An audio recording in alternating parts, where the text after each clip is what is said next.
governor of Tharaka Nithi? Tharaka Nithi, I don't know. Judicial Service Commission interviews continue for Kenya's next Chief Justice. Parliament set to resume debate on the Joint Committee on IEBC reforms. The leaders themselves are saying they are ready for anything. So for that reason, they feel that there could be a precipitation of violence. And latest opinion poll reveals rising fears over post-election violence in 2017 elections.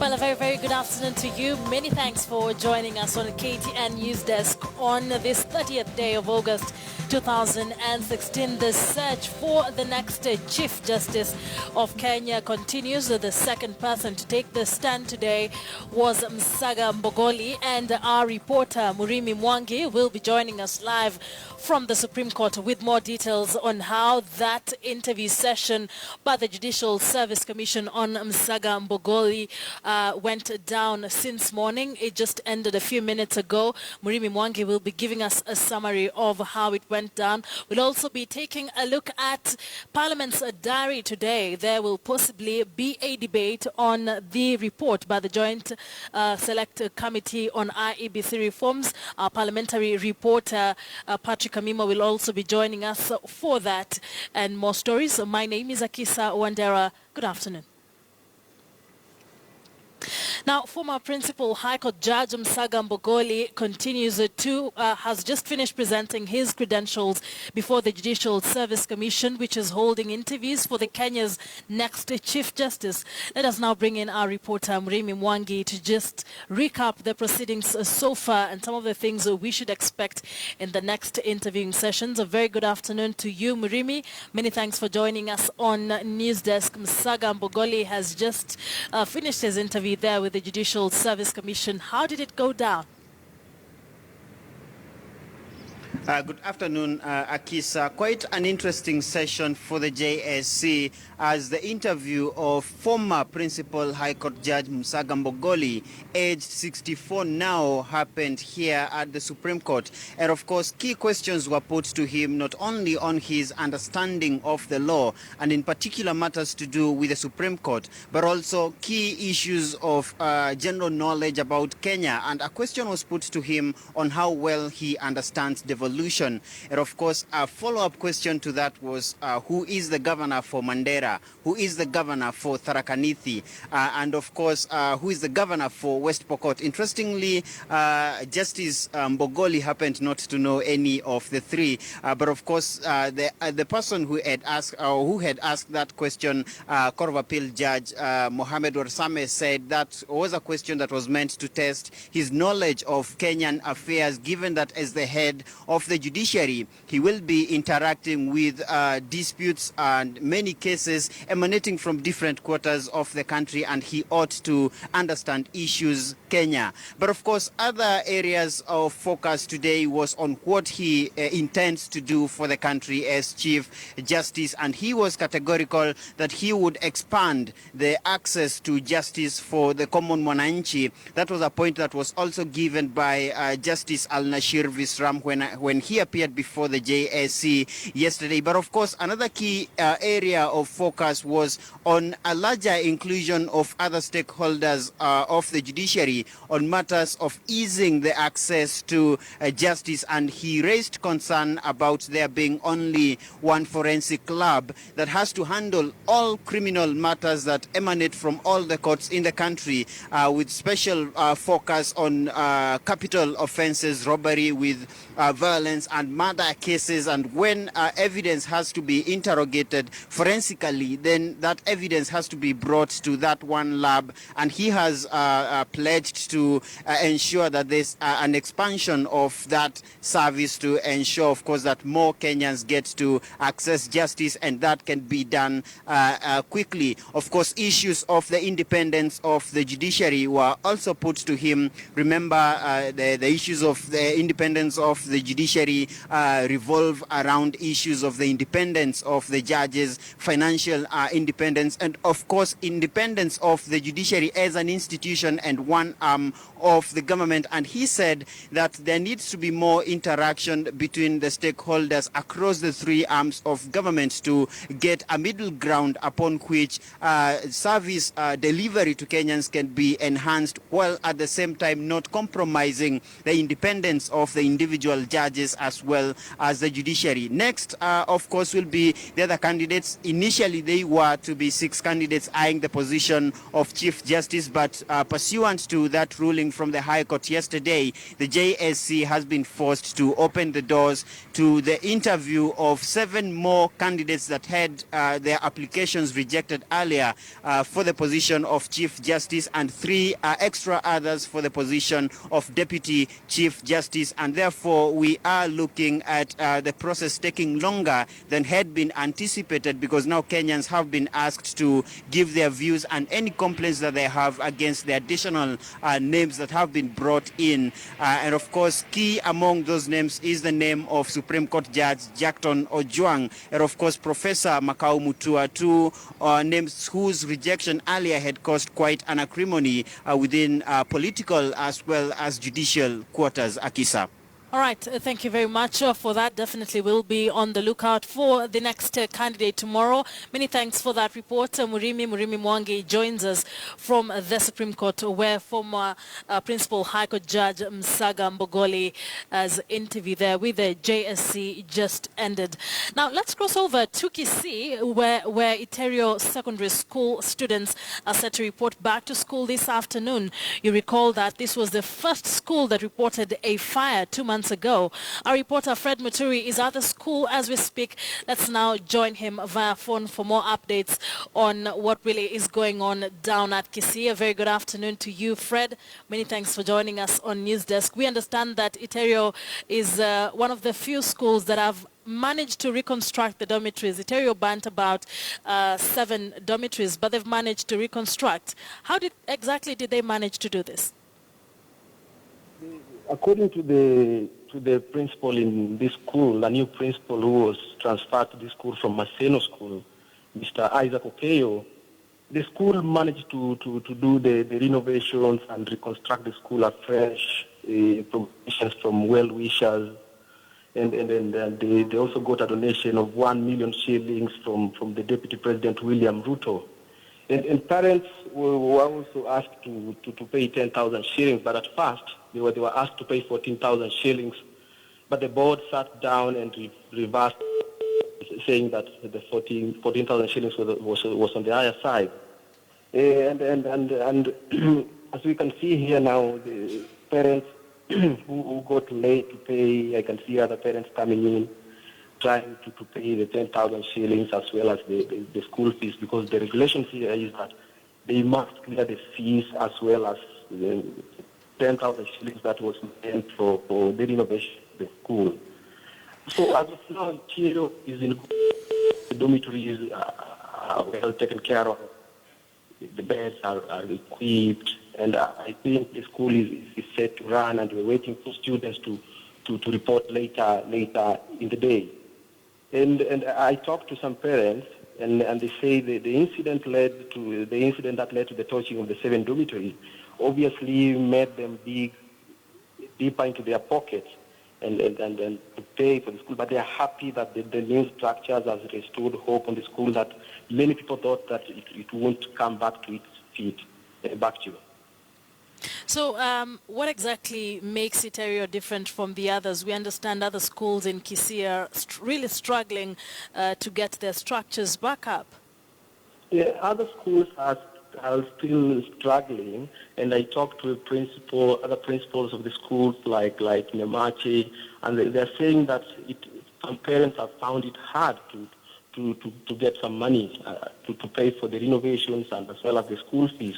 And they say that they have tried to make proposals to the CDF committee to help them do the renovations. But they're saying the CDF committee said they can't go against the Ministry of Education order that the parents, the community should just build a school because it's their children who took part to the torching of the school.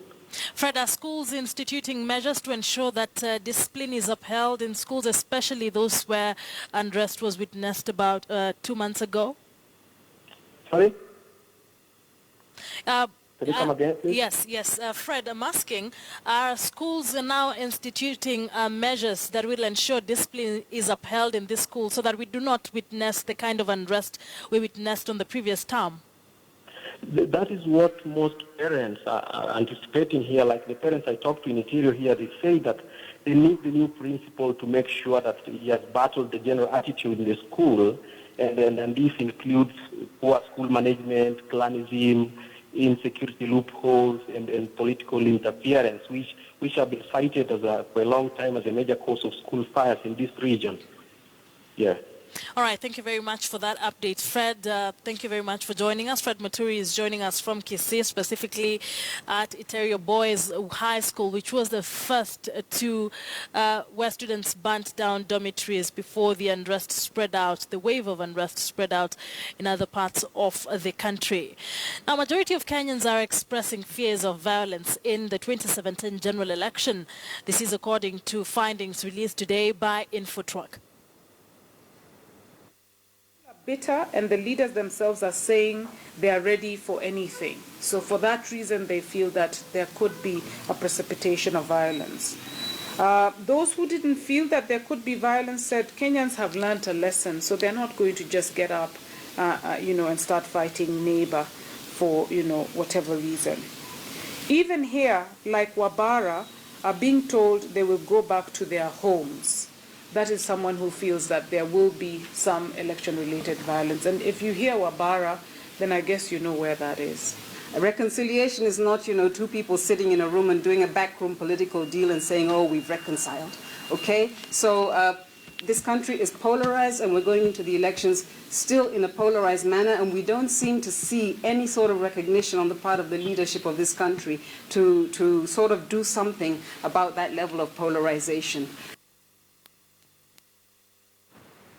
All right, let's now head over to Nakuru County, where we will be speaking to our reporter Victor Ogale in a bit. But before we get to that, we will also be speaking to Patrick Amimo on the happenings in Parliament.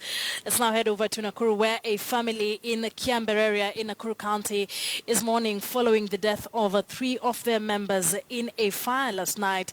A father and his 2 daughters perished in the suspected arson. Our reporter Victor Ogale visited the family this morning and now brings us details of our report a little later, but I need to understand whether we have Victor on the line so that he can give us updates on what exactly is happening in Nakuru. A very good afternoon to you, Victor.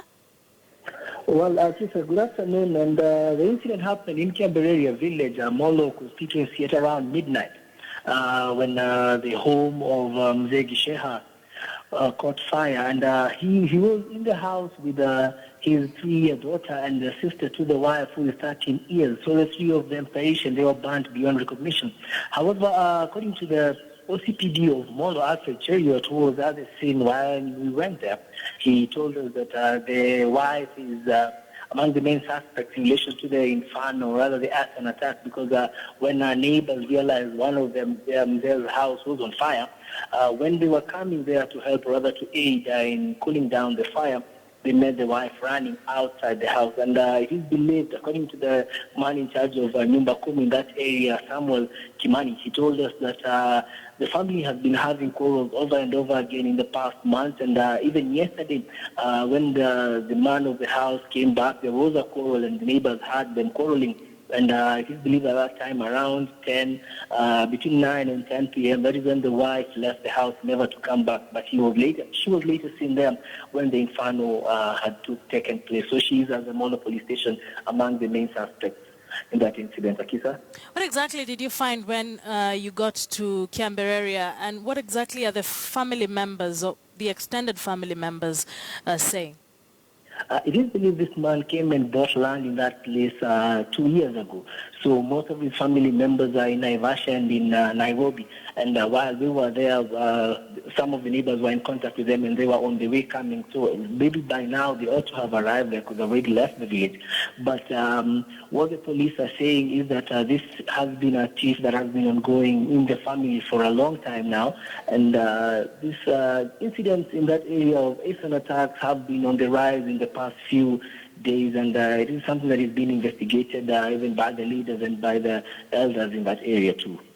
Thank you very much for that update, Victor. Victor Ogale, they are giving us a report on a very disturbing story. He's joining us from Nakuru County, and he'll definitely be giving us more information on the same a bit later on. But let's come back to the August House, where the leader of majority in the National Assembly, Aden Duale, is this afternoon expected to table for debate 2 bills on electoral reforms that were crafted by the Parliamentary Joint Select Committee. The National Assembly last week adopted the Select Committee report after amending the motion to delete a proposal that aimed to ban party defections. The Senate passed the report without amendments. At the same time, the National Assembly's Justice and Legal Affairs Committee will table its report on a petition seeking the removal of EACC chairperson Philip Kinisu. Let's now join our senior political reporter Patrick Amimo with more details on Parliament's diary today. A very good afternoon to you, Patrick. Many thanks for joining us. What are some of the scenes we expect in Parliament this afternoon? Thank you, Akisa. Indeed, this afternoon we expect to see the Leader of Majority table the 2 draft bills. That's the Elections Amendment Law 2016 and the Election Offences Act Bill 2016. This was after the National Assembly did pass that motion, the report of the Select Committee with amendments. It's a matter of priority in that the House is going on recess this particular week. Starting the first week of September, the House will be on a month-long recess. Yet this particular report has, this particular draft bills have a deadline of 30th September where we expect to have a fresh IEBC in office. So members will have that opportunity this particular week. If the bills are tabled on the floor of the House, they'll have to debate them and pass the bills in order to facilitate the President to assent to them and facilitate that the process of having a selection panel that will recruit the new IEBC. This matter comes at a time when the Senate is on its long recess. Remember last week they had to hold 2 special sittings to come and deliberate on this particular report, where the senators passed the report without any amendments. But this particular time when the National Assembly now discusses the bills, they'll move the matter to the Senate for discussion when Senate resumes mid next month from recess. So that is the matter that is before the National Assembly this afternoon. Though we don't have, we expect at least a supplementary order paper to be brought in the House that will facilitate the tabling of these two draft bills, which were published yesterday by the government printer. So they are ready for the tabling in the House. And that's now when the MPs will debate it. Akisa? Thank you very much. Of course, we will be expecting to see that go down in the National Assembly. Patrick Amimo there joins us from Parliament here in Nairobi. But at this point, we will take a short commercial break. Don't go too far. We still have a lot lined up for you here on the KTN NewsDesk. We will be taking a look at what's happening on the international front and in the world of sports. Do not go too far.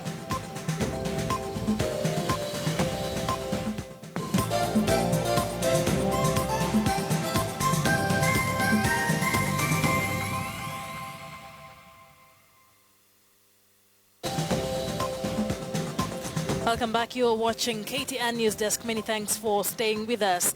Now, reports reaching us now indicate a car bomb planted outside the Somali president's residence in Mogadishu has caused a huge blast and destroyed nearby hotels.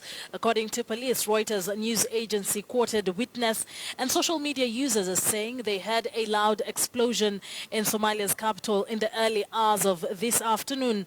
The witness also heard gunfire. Images posted on social media showed huge plumes of smoke rising. Al-Qaeda-linked Al-Shabaab fighters have claimed responsibility for several recent explosions in Mogadishu, including a car bomb and gun attack last week at a popular beach restaurant that killed 10 people. Other reports indicate that the explosion was targeted the Seal Hotel, where several cabinet ministers and senior government officials were attending a security meeting.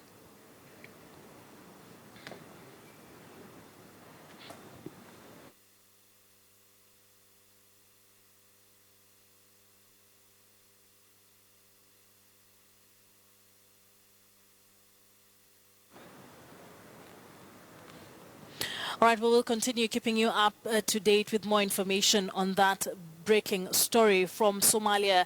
But now let's get into sports. The national football team Harambee Stars is set to take on neighbors Uganda Cranes in an international friendly match at the Nelson Mandela Stadium in Kampala today. Both teams will be using the match as part of their preparation.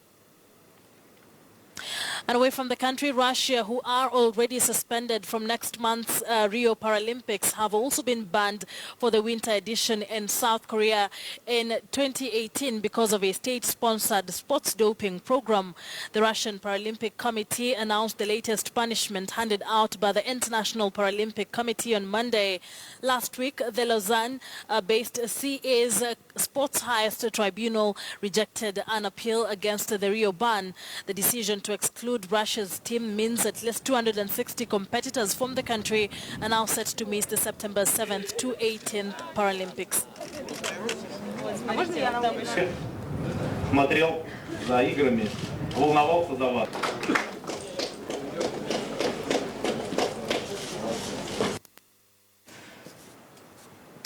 And away from that, Novak Djokovic opened the defense of his US Open title with a 6-3, 5-7, 6-2, 6-1 win over Poland's Jerzy on Monday. Djokovic will now face Czech Jiri Vesely, a 5-set winner over Indian qualifier Saket Mieneni.